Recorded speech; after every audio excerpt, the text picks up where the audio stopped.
শুভেচ্ছা। আশা করছি আমরা মানসিক এবং শারীরিকভাবে সুস্থ আছি।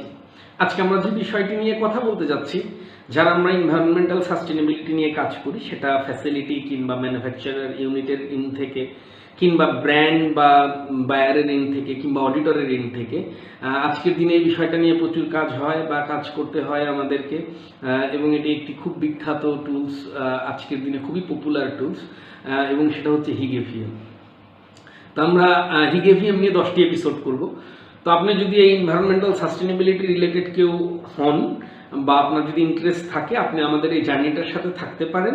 তাহলে যেটা হবে, আমরা যেটা করব এই 10টি এপিসোডের মধ্য দিয়ে হিগেফিএম এর ইনসাইটগুলোকে আসলে যতটুকু সহজবোধ্যভাবে উপস্থাপন করা যায়, আমরা সেই চেষ্টাটি করব। তো চলুন প্রথমে তাহলে আমরা শুরু করি, আসলে মেইন কন্টেন্টে যাওয়া যাক। তো যখনই আমরা হিগ নিয়ে কথা বলতে চাই, আমাদের চোখের সামনে একটা ছোট্ট আর একটা শব্দ চলে আসে, sec, SAC, sustainable apparel coalition. আসলে এই sec, sustainable apparel coalition, develop the হিগেফিএম। তো এই স্যাক বা হিগ কিভাবে, হিস্ট্রিটা কি, কবে থেকে শুরু হলো, কারা এটা করলো, এই বিষয়গুলো নিয়ে অন্য কোনো ভিডিওতে বলা যাবে। বাট চলুন আজকে আমরা একদম বেসিক জিনিস থেকে শুরু করি। এখন পর্যন্ত হিগের 5টি মডিউল ডেভেলপড। এই 5টির মধ্যে একটা হচ্ছে FEM, facility environmental module, then facility social and labour module, FSLM, then BRM, Higg brand and retail module, MSI, material sustainability index and PM, এবং হচ্ছে প্রোডাক্ট মডিউল। এখন আমরা যে বিষয়টি নিয়ে কথা বলবো সেটা শুধু FEM, facility environmental module. SLCP আরেকটা স্কিম। আমরা যখন SLCP নিয়ে কথা বলবো, ওই সময়টাতে এই FSLM নিয়ে একটা বিস্তর আলাপ আলোচনা আমরা করার চেষ্টা করব সেই সময়। তো প্রথমেই যেটা জানা দরকার আমাদের, যে হিগ FEM ব্যাপারটা আসলে কি। আমি আমার মতো করে যদি একটু বোঝার বা বলার চেষ্টা করি, Higg FEM is a questionnaire based self assessment tools. Higg FEM হচ্ছে কতগুলো প্রশ্ন সম্বলিত sustainability related self assessment tools. এই টুলস দিয়ে যদি আপনি অ্যাসেসমেন্ট করেন, তাহলে আসলে ঠিক জানা যাবে কোনো একটা ফ্যাসিলিটি কতটুকু এনভায়রনমেন্টাল সাস্টেনেবল ওয়েতে সেই ফ্যাসিলিটিটুকু চলছে, এবং তার এনভায়রনমেন্টাল ইম্প্যাক্ট কতখানি। যদি সহজ করে বলতে চাই, এটাই হচ্ছে হিগ FEM। এখানে টোটাল 82টি কোশ্চেন্স আছে, 82 কোশ্চেন্স আর দেয়ার, এবং হিগ FEM এর মধ্যে টোটাল 8টা সেকশনে সেলফ অ্যাসেসমেন্ট করতে হয়। 8টা সেকশনের মধ্যে একটা সেকশন হচ্ছে সাইট ইনফো অ্যান্ড পারমিটস। এই বিষয়টাতে কোনো মার্ক নেই, এবং বাদবাকি যে 7টি section, EMS, environmental management system, energy এবং greenhouse gases, GHG, water, waste water, air emission, waste and chemical management system. তো এই বিষয়গুলো নিয়ে আলাদা আলাদা এপিসোড হবে। তো আজকে আমরা শুধুমাত্র হাউ টু স্টার্ট, কিভাবে আসলে একটা ফ্যাসিলিটি হিগের সাথে কাজ শুরু করতে পারে। মডিউল নিয়ে বিভিন্ন জটিলতা হয়, পারচেসিং নিয়ে জটিলতা হয়, রেজিস্ট্রেশন নিয়ে জটিলতা হয়, এই বিষয়গুলোকে একটা কনসিকুয়েন্স অনুযায়ী দেখানোর বা বলার চেষ্টা করব। তো যদি কোনো ফ্যাক্টরি বা কোনো ফ্যাসিলিটি যদি চায় যে আমি হিগে সাথে এখন শুরু করব বা হিগের সাথে কাজ শুরু করব, তো এখানে আমি কতগুলি স্টেপ আমার মতো করে বলার চেষ্টা করেছি। এই কয়টি স্টেপ যদি মেনটেন করা হয়, যেমন ফার্স্ট যেই থিং, সেটা হচ্ছে প্রিপারেশন লাগবে। এই হিগ ব্যাপারটা আসলে কি, এটা দিয়ে কি হয়, কিভাবে সেলফ অ্যাসেসমেন্ট করতে হয়, এই বিষয়গুলো সম্বন্ধে একটু জানা, এবং একটু ব্যাকগ্রাউন্ড স্টাডি করা, এবং এই যে মাইন্ডসেট, যে হ্যাঁ আমি হিগের সাথে কাজ করব। রিকোয়ারমেন্টস আলাদা বিষয়, রিকোয়ারমেন্ট যদি থাকে কোনো, সেটা এক্সট্রা বিষয়, বাট একটা মাইন্ডসেট যে আমি হিগের সাথে আসলে কাজ করব। তো এই ব্যাপারটাকে আমি বলছি আসলে preparation. So step 1 preparation. Step 2, এই ফ্যাসিলিটিটুকুকে বা ফ্যাক্টরিটাকে রেজিস্টার হতে হয়। কোথায় রেজিস্টার্ড হতে হয়? এটা মানে হিগের পোর্টালে রেজিস্টার হতে হয়। হিগের পোর্টালে রেজিস্টার হওয়ার উপায়টা কি? যে লিঙ্কটা দেখা যাচ্ছে, এই লিঙ্কে portal.hig.org, এখানে গেলেই খুব সহজে উইদিন 2 or 3 মিনিটস একটা ফ্যাক্টরি তাকে মানে রেজিস্টার হতে পারে হিগ পোর্টালে। এই লিঙ্কটাতে গেলে এরকম একটা ইন্টারফেস পাওয়া যাবে, এবং এখানে অ্যাকাউন্ট নেই। তো অ্যাকাউন্ট তৈরি করতে গেলে খুব বেসিক কিছু ইনফরমেশন এখানে দিতে হয়। বেসিক ইনফরমেশনগুলো দিলে এই অ্যাকাউন্টটা রেডি, একটা হিগের অ্যাকাউন্ট তৈরি হয়ে যায় এবং এখানে একটা হিগের আইডি ক্রিয়েট হয়ে যায় এবং এখানে খুব আহামরি কিছু দিতে হয় না আসলে। ফ্যাক্টরির নাম কি, ফ্যাক্টরির প্রসেস কি, ফ্যাক্টরির অ্যাড্রেস কি। একটা জিনিস খেয়াল রাখতে হবে, যখন কোনো ফ্যাসিলিটি এই রেজিস্ট্রেশনটি কমপ্লিট করছে, নাম বা অ্যাড্রেস কোনো একটা লিগ্যাল লাইসেন্স অনুযায়ী হলে সেটা আসলে সেটাই বলা হচ্ছে যে একটা লিগ্যাল লাইসেন্স অনুযায়ী যেন এই অ্যাড্রেস বা নামটা দেওয়া হয় ফ্যাসিলিটি। তো এরপরেই যেটা করতে হয়, রেজিস্ট্রেশন কমপ্লিট হয়ে গেল, রেজিস্ট্রেশন কমপ্লিট হওয়ার পরে মডিউল পারচেস করতে হয়। ওই যে বলে আসলাম যে questionnaire base self assessment tools, এই কোশ্চেনগুলো কোথায় আছে? এই কোশ্চেনগুলো একটা মডিউলের মধ্যে আছে, এই মডিউলটা পারচেস করতে হয়। তো মডিউলটা পারচেস করতে গেলে যখনই অ্যাকাউন্টটা ক্রিয়েট হয়ে গেল, সাবস্ক্রিপশন বলে একটা পোর্টালের মাঝখানে সাবস্ক্রিপশন বলে একটা অপশন থাকে। এই সাবস্ক্রিপশন অপশনে গেলে এখানে 4 জাতীয় মডিউল পাওয়া যায় বা 4 জাতীয় সাবস্ক্রিপশন পাওয়া যায়। প্রথমটা হচ্ছে ফ্যাসিলিটি স্ট্যাটাস সাবস্ক্রিপশনস। এই ফ্যাসিলিটি স্ট্যাটাস সাবস্ক্রিপশনে যদি কোনো ফ্যাসিলিটি চায় যে শুধুমাত্র খুব বেসিক বিষয়গুলো নিয়ে কাজ করবে, তারা সেখানে শুধু ফ্যাসিলিটি স্ট্যাটাস সাবস্ক্রিপশন করতে পারে। কেউ যদি শুধুমাত্র চায় যে আমি শুধুমাত্র এফইএম নিয়ে কাজ করব, ফ্যাসিলিটি এনভায়রনমেন্টাল সাবস্ক্রিপশনে যদি সে যেতে চায়, তাহলে ঠিক এই একটা সাবস্ক্রিপশনে গিয়ে তাকে টিক করতে হবে। এখন $429 পে করতে হয় এই এফইএম সেলফ অ্যাসেসমেন্টের জন্য। বা ফ্যাসিলিটি যদি চায় এটাকে ভেরিফিকেশন করাবে, ভেরিফিকেশনের জন্য একটা ভিএফইএম মডিউল, ভেরিফাইড এফইএম মডিউল বলা হয় আর কি, এটাকেও অ্যাড করতে হয়। এটার জন্য এক্সট্রা করে এখন $300 আসলে পে করতে হয় হিগকে।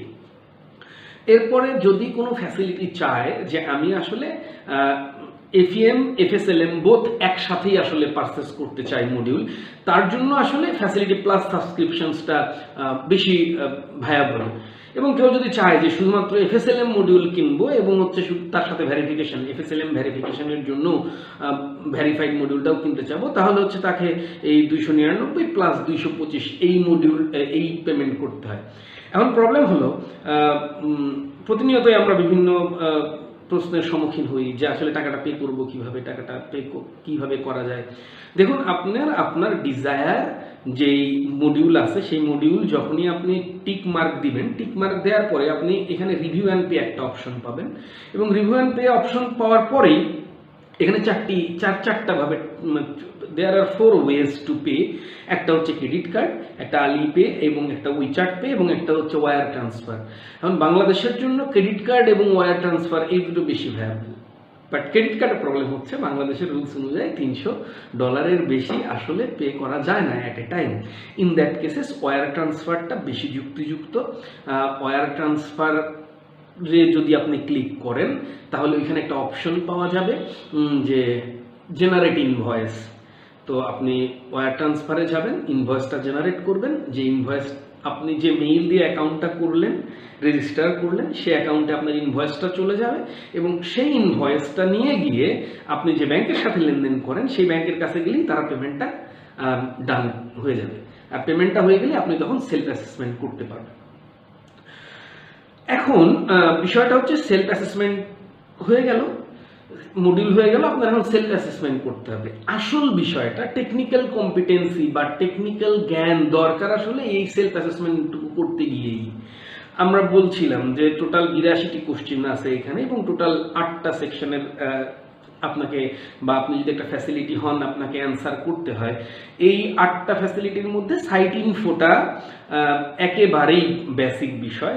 সাইট ইনফোতে আপনার ফ্যাক্টরির যে অ্যাড্রেস বা আপনার ফ্যাসিলিটির যে পরিচয় সেটাকে একটু তুলে ধরতে হয়। বাদবাকি যে 7টি সেকশন আছে এই প্রত্যেকটা সেকশনের জন্য আবার 3টা করে লেভেল। সহজভাবে বলতে গেলে যে মানে যেই 82টি কোশ্চেনের কথা আমরা বললাম, এই 82টি কোশ্চেন আবার মানে 3টা লেভেলে বিভক্ত। একটা উদাহরণ দিলে বিষয়টা একটু ক্লিয়ার হয়। এনার্জি সেকশনে টোটাল 8টা কোশ্চেন। এই 8টা কোশ্চেনের মধ্যে 1 নম্বর কোশ্চেনটাই হচ্ছে লেভেল 1 এর, শুধুমাত্র একটাই। 2, 3, 4, 5, 6, 2 থেকে 6 এই 5টি কোশ্চেন্স লেভেল 2 এর এবং 7 এবং 8 এই 2টি কোশ্চেন্স লেভেল 3 এর জন্য। এখন বিষয়টা হচ্ছে তাহলে লেভেল 1 কি, লেভেল 2 কি এবং লেভেল 3 বিষয়গুলো কি। লেভেল 1 হচ্ছে আপনার শুধুমাত্র ট্র্যাকিং, আপনি কি কি সোর্স থেকে এনার্জি নিচ্ছেন, সেটা এনার্জি হলে এনার্জি, ওয়াটার হলে ওয়াটার, ওয়েস্ট ওয়াটার হলে ওয়েস্ট ওয়াটার। তো এই যে আপনার লেভেল 1টা হচ্ছে শুধুমাত্র ট্র্যাকিং।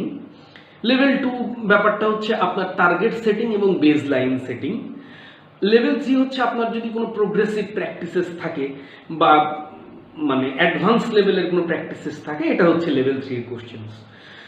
তো এই যে এই কোশ্চেনগুলো কি, মানে এখানে ইন্টেন্ট কি, এখানে কি ডকুমেন্ট দিতে হয়, এখানে কি ধরনের রেসপন্স করতে হয়, কি জাতীয় ইমপ্লিমেন্টেশন করতে হয়, এই বিষয়গুলো পরের এপিসোডগুলোতে আসলে জানানো হবে। অ্যাট এ গ্লান্স আজকের ভিডিওটাতে যেটা উদ্দেশ্য সেটা হচ্ছে পুরো প্রসেসটা বোঝানো। আসলে আমরা আরেকবার প্রসেসটাকে একটু রিকল করতে চাই। প্রথমে একটা মেন্টাল প্রিপারেশন দরকার যে হ্যাঁ আমি এর সাথে কাজ করবো। 2 নাম্বার রেজিস্ট্রেশন, 3 নাম্বার হচ্ছে পারচেস, মডিউল পারচেস করতে হবে, 4 নাম্বার হচ্ছে আপনার সেলফ অ্যাসেসমেন্ট করতে হবে, 5 নাম্বার হচ্ছে আপনি এটাকে ভেরিফিকেশন করাইতে পারেন যে আসলে সেলফ অ্যাসেসমেন্ট কতটুকু হলো। এবং এর মাঝখানে আপনি যখন সেলফ অ্যাসেসমেন্ট করাচ্ছেন তখনও এটা সেলফ অ্যাসেসমেন্ট করছেন, তখনও এটি আপনার রিলেভেন্ট স্টেক হোল্ডার আপনার ব্র্যান্ডের সাথে এটা শেয়ার করতে পারেন। আবার ভেরিফিকেশন হয়ে যাওয়ার পরে ভেরিফাইড যে মডিউল সেটাও আপনি হচ্ছে আপনার ব্র্যান্ডের সাথে শেয়ার করতে পারেন। এখন বিষয়টা হচ্ছে একটা ইম্পর্টেন্ট বিষয় আছে। তাহলে অ্যাক্টিভিটি কিন্তু মেইন অ্যাক্টিভিটি 4টি। মেইন অ্যাক্টিভিটি 4টি, একটি হলো মডিউল পারচেস করা, একটা হলো সেলফ অ্যাসেসমেন্ট করা, একটা হলো ভেরিফিকেশন করা এবং একটা হচ্ছে পোস্টিং করা। এখন বিষয়টা হলো এই বিষয় যে আপনি আসলে কখন, বছরের কোন সময়টাতে গিয়ে আপনি আসলে এই কাজটা করতে পারবেন।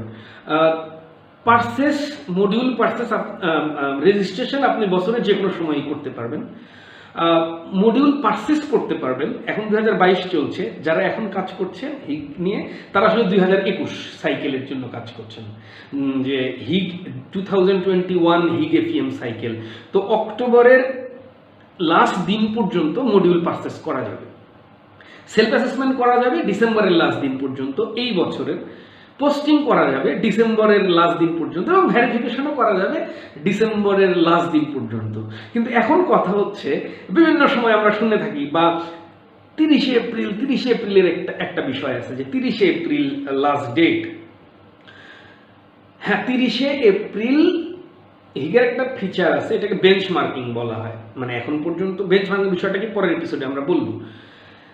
30 এপ্রিলের মধ্যে আপনি ধরে নেন আপনি একটা ডাটা ইনপুট করেছেন, আপনার কাছে মনে হলো কি যে এই ডাটাটা ভুল হয়ে গেছে, ডাটাটা আসলে রিভাইজ করা দরকার। 30 এপ্রিলের মধ্যে হলে আপনি সেই ডাটাটাকে আবার মানে আপনার মডিউলটাকে আবার আনপোস্ট করতে পারবেন, করে আবার পোস্ট করতে পারবেন। সহজ কথাই হচ্ছে 30 এপ্রিলের আগে আনলিমিটেড টাইম পোস্টিং এবং আনপোস্টিং অপরচুনিটি আপনি পাবেন। বাট 30 তারিখের পরে আপনি একবার পোস্ট করলে এটা আনপোস্ট করতে পারবেন না, এবং 30 তারিখের পরে যদি আপনি পোস্ট করেন আপনার এই ডেটাটুকু বেঞ্চমার্কিংয়ে যাবে না। এই হচ্ছে 30 এপ্রিলের মজেদা। তো আজকের ভিডিওটা এখানেই শেষ করব।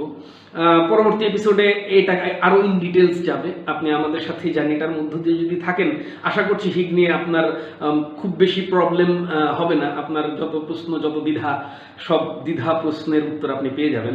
তো এখন হচ্ছে কন্টেন্টের বাইরে একটা ব্যাপার, সেটা হচ্ছে আপনি যদি এই ভিডিওটি লিঙ্কডইন কিংবা ফেসবুকে দেখে থাকেন, আমি আপনাকে রিকোয়েস্ট করব, এখন আমাদের একটা ইউটিউব চ্যানেল আছে, আপনি এটার ফার্স্ট কমেন্টে, ফেসবুক বা লিঙ্কডইন যদি হয় ফার্স্ট কমেন্টে আপনি সেই লিঙ্কটা পাবেন, কিংবা পোস্টের ডিসক্রিপশনেও লিঙ্কডইনের মানে ইউটিউবের লিঙ্কটা পাবেন।